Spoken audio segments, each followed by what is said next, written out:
Hi there. My name is Mr. Solis, third grade math science teacher. I am here to read you a bedtime story. Title is Stranger in the Mirror by Alan Say. I chose this book because of the illustrations on it. Really, really nice. So, Stranger in the Mirror. Sam came home late. He opened the front door and hesitated. The house seemed strange and empty now. Sam missed hearing the raspy voice and the shuffling of slippers. He couldn't forget how small Grandpa had looked, waving goodbye. I don't want to get old, he thought.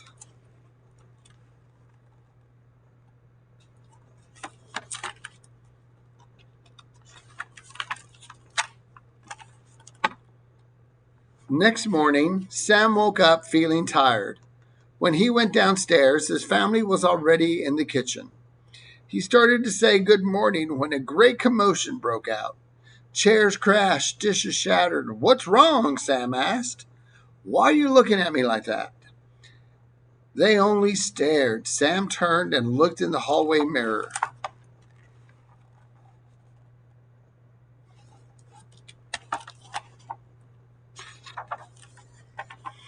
A stranger with white hair and a wrinkled face looked back at him.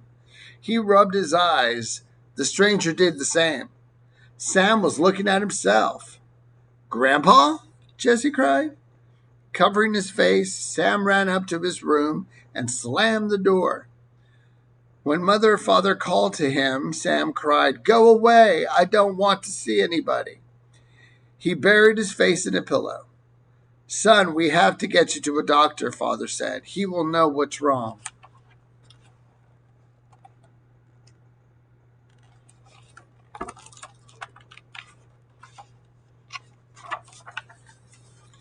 In the doctor's waiting room, Sam whispered to his mother, What's going to happen to me? What's the doctor going to do to me? Everything will be fine, Sam, Mother answered. He'll examine and decide what to do. You're not going to send me away, are you? What do you mean? What are you saying? You know where Grandpa went. Sam, you're only a boy. What a question.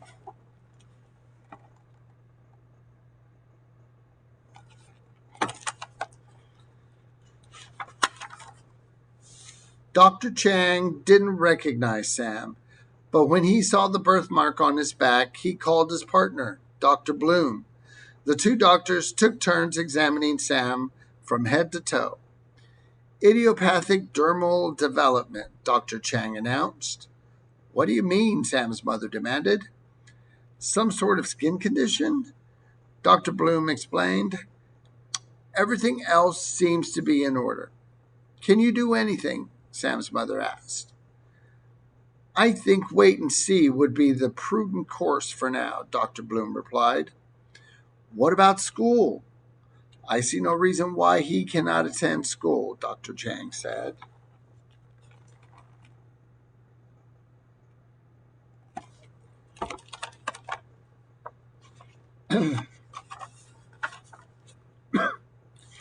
So Sam went to school.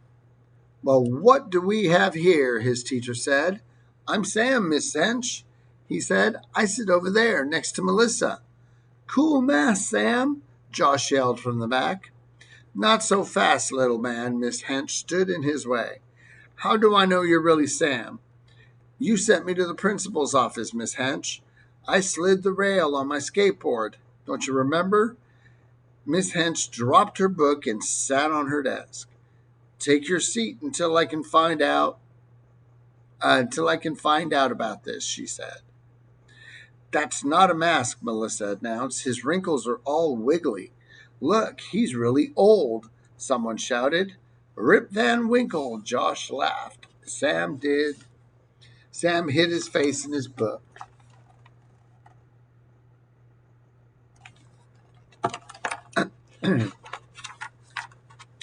At recess, the whole school came out to look at Sam.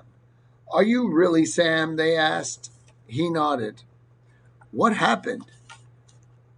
You must have done something bad. Smoking, I bet. No, I didn't. Leave me alone, Sam yelled. He sounds just like old Sam, ha ha. That followed him everywhere. Even the teachers stopped and stared. I thought Josh was my friend, Sam said under his breath. After school, he covered his head with the hood of his jacket and ran home.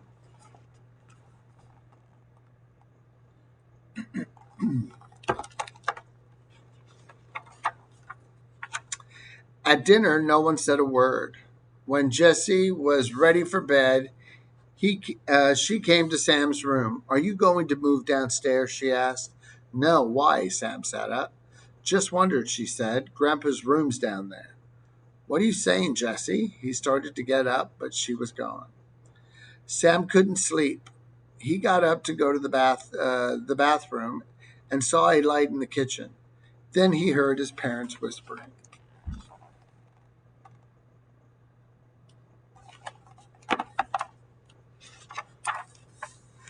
Next day at school, the teasing continued. Sam remained at his desk and didn't say a word to anyone until the final bell. Then he ran home. The house was empty. Quickly, he made 3 salami sandwiches in the kitchen and took them to his room. He packed some clothes in the backpack and put the sandwiches on top. He then took all the money out of his jar, picked up the bag, and went downstairs. He was just sneaking out the back door when he heard a crash in the alleyway. He looked up and saw something tumbling through the air. It looked like a model airplane with no wings. It was a skateboard.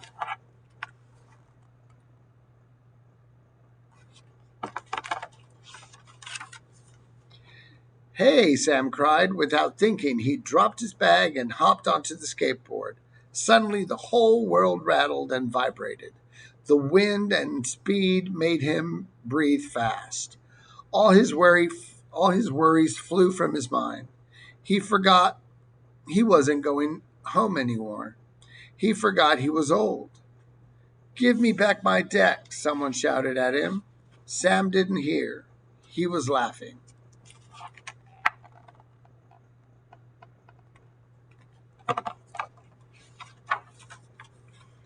Only moments later, Sam was coasting through the playground at his school.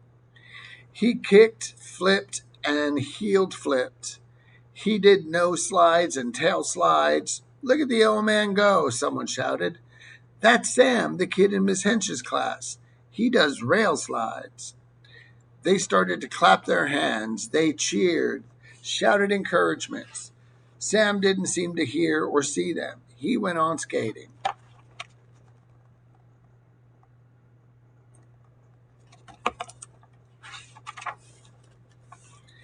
Hey, that's my skateboard, a boy came panting uh, from the gate. Sam hopped off, nodded, and walked away. When he reached the street, he stopped suddenly and cried aloud, My bag! He broke into a run. The backpack was gone. He sat down on the steps, looking for something. A small voice said, he sat down on the steps. Looking for something? A small voice said. He looked up and saw Jessie peeking out the window. What did you do with it? Sam asked in a loud voice. You don't have to be rude. It's in your room, Jessie said. Did you open it? No, I didn't. And you're welcome. Thank you, Sam shouted and ran up to his room. It wasn't there. He rushed downstairs and burst into Grandpa's old room. The bag was on his bed. Shaking his head, Sam carried it upstairs.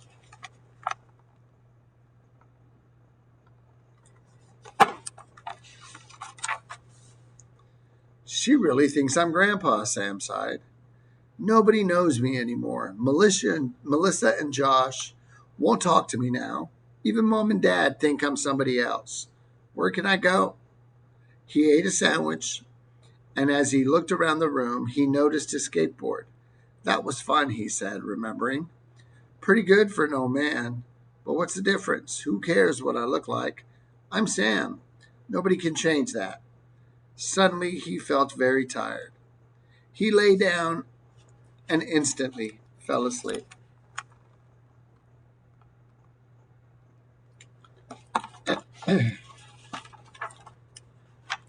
Sam didn't wake up until early the next morning. He quickly put on his shoes, picked up his bag, and tiptoed down the stairs. He was nearly out of the house when he felt as if there was someone watching him. He jerked his head around and saw a stranger in the hallway mirror. He had shiny black hair and a smooth face. Sam rubbed his eyes, and the stranger did the same. Sam shrieked. Mother and father and Jessie came running down their rooms. "What are you doing?" they shouted at once. "I'm Sam. I'm a boy again," he cried. "You scared us half to death," father said. "Do you know what time it is?" "I thought the house was on fire," mother said. Shaking their heads, they returned to their rooms. "Why are they not getting up?" "We have to go to school," Sam said. "It's Sunday, silly," Jessie told him.